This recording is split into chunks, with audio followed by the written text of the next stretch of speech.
I'm trying to understand the position of the good gentleman in his defense of China and their position. I am not defending China, Mr. President. I said, sinabi ko na kanina, ang ating discussion ngayon is not in defense of any other countries. We are defending Philippine interest. Ang pangyayari lang, kailangan nating linawin, ano ba talagang pinagtatanggol natin? Kung hindi po tayo nakatitiyak kung anong area ang pinagtatanggol natin, hindi po malinaw, pati paggasta natin ng budget. Kung hindi po tayo magsasubmit ng mapa, saan po kukunin ng coordinates? Yun lamang po ang paraan para po yung ating pinapangarap, pinapanaginip na West Philippine Sea, mailagay naman po sa mapa. Yun po ang pinakamaganda.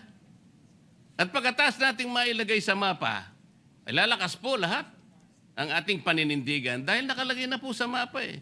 Kahapon po pinakita ko yung South China Sea. Hindi po ibig sabihin na yung South China Sea, sa China po yun. Hindi po. Pangalan lang yun eh. Yung 6.1, yun ang chapter po doon sa S-23 para basahin po ninyo at makita ang coordinates. Wala po tayong pinagtatalunan tungkol dito.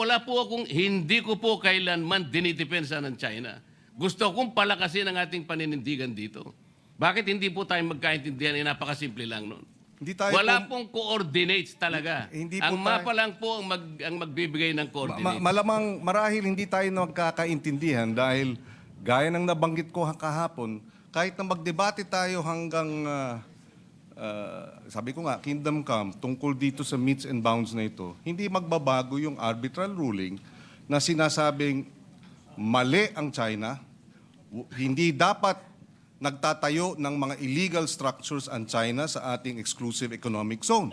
So bakit tayo bumabalik dito sa debate ng meets and bounds? Para sa ano? Para pahinain natin yung naging award natin sa International Tribunal? Para questionin natin na yung award natin ay kulang?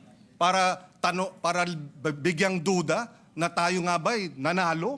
Hindi naman po siguro. Panalo tayo, binigay sa atin yan, at hindi tayo mananalo kung hindi maliwanag ang ating mga karapatan at ang ating exclusive economic zone kahit na hindi pa nade-determine ang meets and bounds.